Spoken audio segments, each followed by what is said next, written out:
Il y a 100 ans, naissait l'un des artistes les plus importants du Québec, Jean-Paul Riopel. Je vous emmène donc aujourd'hui à la découverte de Jean-Paul Riopel à l'occasion de ma visite à la Fondation MAG qui lui consacre une exposition qui se termine le 12 novembre prochain. L'exposition montre l'œuvre de Riopel au travers de peintures abstraites et figuratives, sculptures, céramiques, tapisseries, gravures, ceci rendu possible grâce à de nombreux prêts exclusifs et au commissariat de sa fille, Ise Riopel. Pour ceux qui ne connaissent pas Jean-Paul Riopel, voici en bref ce qu'il faut retenir.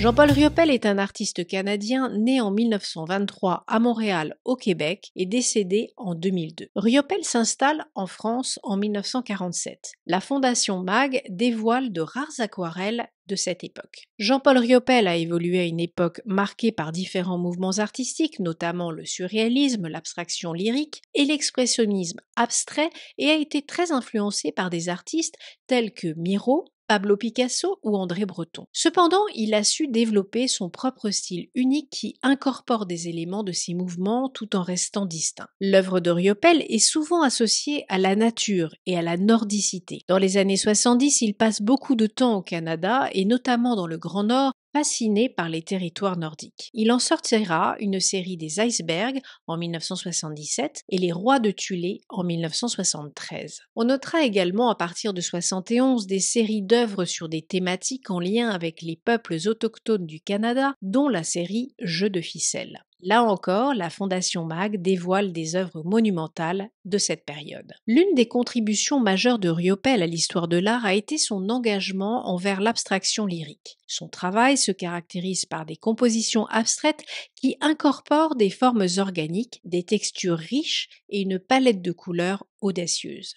Il était particulièrement connu pour ses œuvres de grande envergure dans lesquelles il utilisait la spatule pour appliquer la peinture sur la toile de manière gestuelle et expressive. Riopel a également marqué son époque en devenant un membre actif du mouvement automatiste, un groupe d'artistes canadiens qui ont cherché à libérer la créativité individuelle de toute contrainte et à embrasser l'expression spontanée. Ces expérimentations avec la technique, la texture et la couleur ont contribué à l'évolution de l'art contemporain et son travail est exposé et reconnu internationalement. En plus de son travail en peinture, Jean-Paul Riopel a exploré d'autres formes artistiques, y compris la sculpture et la gravure. Sa carrière a été marquée par une constante évolution, passant par différentes phases stylistiques, mais toujours enracinée dans l'abstraction lyrique. Là encore, la Fondation MAG nous fait découvrir de nombreuses sculptures qui ont une très grande force. La rencontre entre la galerie MAG et Riopel date de 1966 et donnera naissance à des éditions lithographie,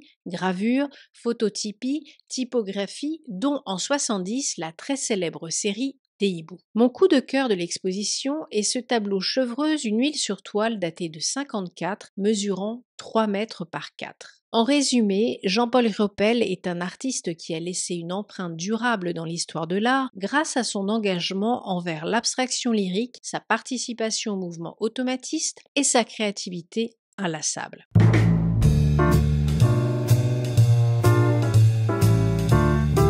Mais alors, quelle est la cote de Jean-Paul Riopel sur le marché de l'art? Il n'est pas facile de s'y retrouver forcément concernant la cote de Riopel en vente aux enchères publiques. Car si certains tableaux ont atteint plusieurs centaines de milliers d'euros et un record à plus de 4 millions d'euros pour un tableau de dimension monumentale, d'autres ne sont adjugés que quelques dizaines milliers d'euros. Tout dépend de la période de l'artiste. La Sombreuse, adjugée plus de 5 millions de dollars, mesurant 3 mètres de haut et 2 mètres de large, le tableau est exceptionnel tant par son ampleur que par son ambition, d'autant que l'année 54 est aussi considérée comme une période charnière pour l'artiste québécois, année de sa première exposition personnelle à la Pierre Matisse Gallery à New York, ainsi que celle de sa présence à la Biennale de Venise. Les œuvres sur papier sont adjugées entre 8 et 30 000 euros. Quant aux estampes, entre 300 et 2 000 euros. Si vous possédez une œuvre de Jean-Paul Riopel, notre maison de vente aux enchères expertisée se tient à votre disposition pour faire évaluer et authentifier vos dessins,